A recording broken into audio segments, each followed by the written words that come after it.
Okay, I am in the car park of a Costco and I'm going to go and draw a vehicle. I don't have very long, so I'm going to go and pick something which is interesting if I can find anything, and try to do a bit of a Paul Heaston. There we go. Up here, and let's see.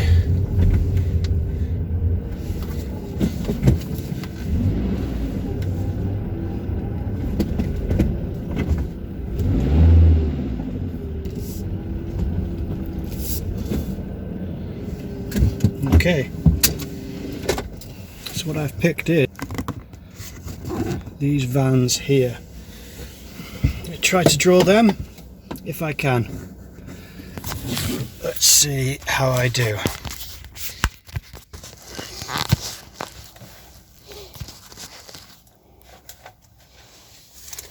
Now, the way that I held my phone to film this was I gripped it between my chin and my chest. So my collarbone and my chin, which was very uncomfortable, and it was quite uncertain whether I was capturing the image or not. And as you can see from here, it's only just in frame and it drifts out of frame a little bit. So apologies for that. I did my best to try to capture what I was drawing.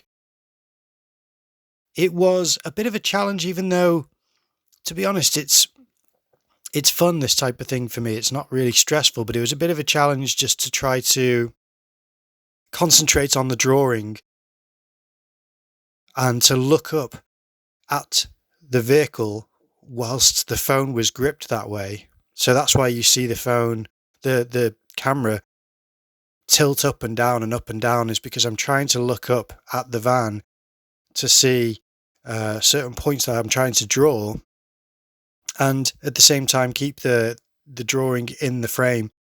So that was the trickiest part. But otherwise, this is something which I'd like to do more often. And I didn't get the measurements exactly right for the vehicle, but what's more important to me is that it's quite a nice little drawing. It was a bit rough, but I tidied it up a little bit. And it's, so long as you get the impression of the vehicle, I think that it's a successful session, at least for now. And in the future, I'll try to stylize the drawing more and to do a more detailed finish and to do more challenging vehicles and more challenging scenes. But as a quick sketch, this is something which I was glad that I did. And yeah, I can see this being a habit that I continue, and especially from sat inside the car, because it felt a bit less exposed than I do when I'm out in public drawing and people can just walk up and talk to you, which I don't mind, but this was a little bit more private, even though I must admit I could hear people walking past the vehicle, and I think that they could see how ridiculous I looked with the phone gripped between my chin and my collarbone. That must have looked quite unusual. So that is something which I might try to just bring something next time where I can prop the phone up to have a better view of the drawing. Even though this way my head doesn't get in the way. I don't know. It's not perfect, so I think I could do better. But I was using a 0.3 nib on the fine liner, the Pigma Micron, which I quite like, and I think I might continue with that size nib. You can use the edge to get thinner lines and then press down harder to get heavier lines.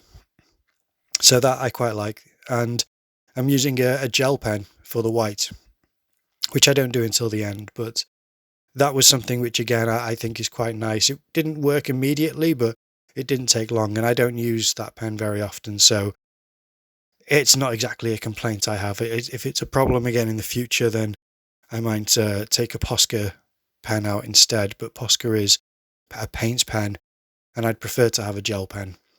Either way, it's a nice, easy little kit to take out, as opposed to all of the paints that I've been taking out recently for plein air painting. That's not videos that I've made yet, but I thought if I upload this video, at least it's something to share.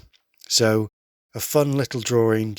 In total, it took 20 minutes, and it's quite an easy shape for this van. So again, in the future, I will be trying to do something a little bit more challenging and perhaps a little bit more interesting for the viewers, or for anyone watching for any decent artwork. This is a bit more just of a rounded cube, really. I don't know.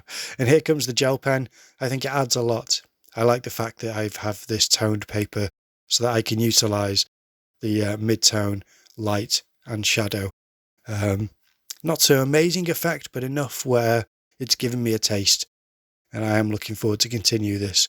Definitely inspired by Paul Heaston, because as a guest I spoke to him quite extensively about his process, and I went through loads and loads of his videos and images for the podcast, and it inspired me to try it out a little bit for myself. So there it is.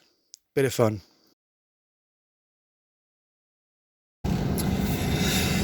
Okay. So I'm now almost back home after leaving Costco. Just basically went there to get some petrol and some clothes and a couple of bits, I'm glad that I got that sketch done.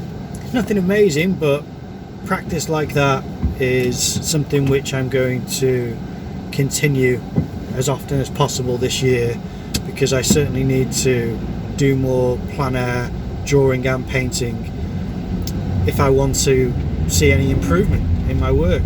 I'm doing a lot of interviews, a lot of editing, but I'm not doing a ton of art. So drawing and painting is the thing which I love practicing, and I know that there is this popularity for non-traditional or non-academic art. I kind of gravitate still towards the very figurative work, so I'm going to be doing that kind of artwork really. It's going to be very representational, or whatever you want to call it. But that's what I like. I mean, I like abstract stuff as well, but it's not very often that I gravitate towards making abstract art. I'd much rather hone my skills, my observational skills, and my ability to render light, shadow, form better. That is something which is lacking still. I'd like my knowledge of anatomy to grow and improve, but there's going to be no slowing down with interviews. I love talking to artists, and it's been a great year for broadening the network which I have with artists of all types. So there's going to be lots more of that still. It's going to be a busy year basically. So yeah, that's my bit of urban sketching. It was kind of inspired by Paul Heaston, if I'm being perfectly honest. He's the guest who I'm at the point now where it's the third part of his podcast, because it was split into 3 parts. So that's why I thought, if I go to Costco today, I'll have a little bit of time, won't need long, and I'll just sketch whatever vehicle I could come across in the car park. And I could have placed it better on the page, I could have included another vehicle and maybe got it done a bit quicker, but considering how long I had, I'm just thinking that was at least as successful as it was, which is fine for now. So more of that in the future. Okay.